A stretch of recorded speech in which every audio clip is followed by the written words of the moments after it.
वो महाराजा जिन्होंने विदेश में उच्च शिक्षा लेने में डॉक्टर अंबेडकर की मदद की। भारतीय संविधान के निर्माता डॉक्टर भीमराव अंबेडकर बचपन से पढ़ने में काफी तेज थे। वह उच्च शिक्षा के लिए कोलंबिया यूनिवर्सिटी जाना चाहते थे, लेकिन आर्थिक समस्या थी। तब बड़ौदा के महाराजा ने उनकी मदद की। युवा भीमराव अंबेडकर विदेश में उच्च शिक्षा के लिए गए थे। वहां कई साल रहकर उन्होंने पढ़ाई की।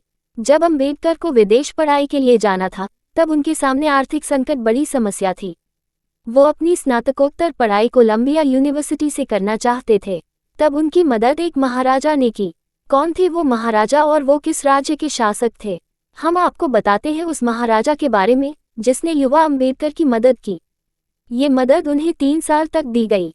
पढ़ाई पूरी करने के बाद जब अंबेडकर वहां से लौटे तो महाराजा से मिले। इसके बाद लंबे समय तक वो उनसे जुड़े रहे।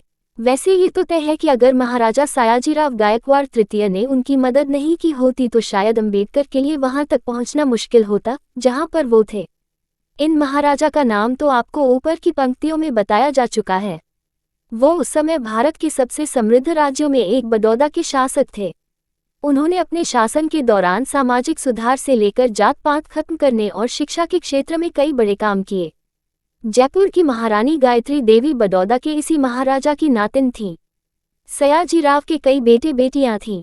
इसी में इंदिरा देवी भी थीं, जिनकी उस समय कूचबिहार के महाराजा जितेंद्र कुमार से प्रेम विवाह काफी चर्चित रहा था। गायत्री इन्हीं इंदिरा देवी की चर्चा थी, जिन्होंने पति के निधन के बाद रिजेंट बनकर लंबे समय तक कूचबिहार का कामकाज संभाला था। महाराजा की मदद से अंबेडकर का काम आसान हो गया।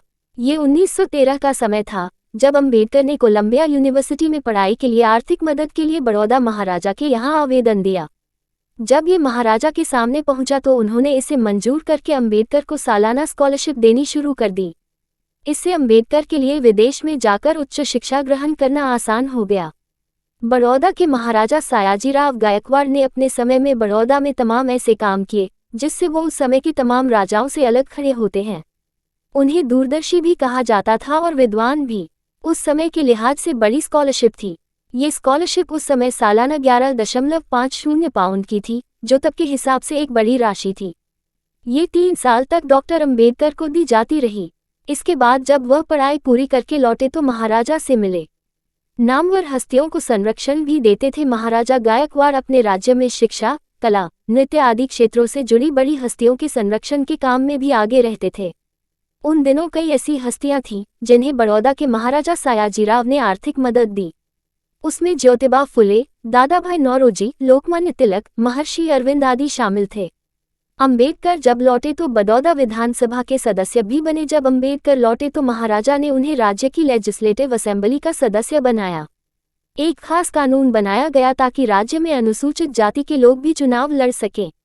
बड़ौदा में जिस तरह पिछड़े वर्ग, महिलाओं के साथ आर्थिक तौर पर कमजोर लोगों के लिए तमाम योजनाएं चलाई जा रही थीं, उसका असर अंबेडकर पर भी पड़ा, जो फिर उनके संविधान निर्माण में भी नजर आया। जब डॉक्टर अंबेडकर कोलंबिया यूनिवर्सिटी से उच्च शिक्षा पूरी करके लौटे तो बड़ौदा राज्य ने उन्हें अपनी लेजिस्लेटिव असेंबली का सदस्य बनाया।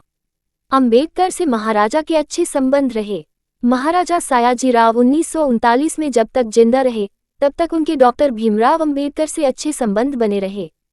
सयाजीराव को उन दिनों भारतीय रियासतों के शासकों के बीच सबसे बड़ा समाज सुधारक और प्रगतिवादी राजा माना जाता था।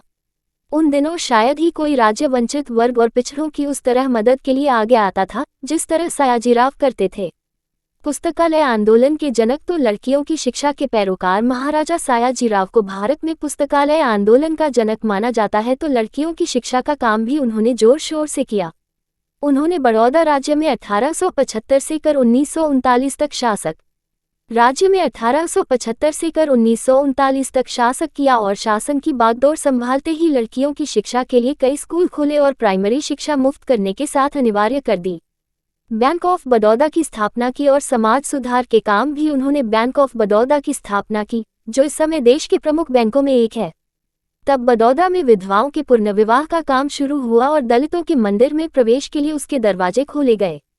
महाराजा सयाजीराव को लोग दूरदर्शी और विद्वान राजा के साथ कुशल प्रशासन भी मानते थे।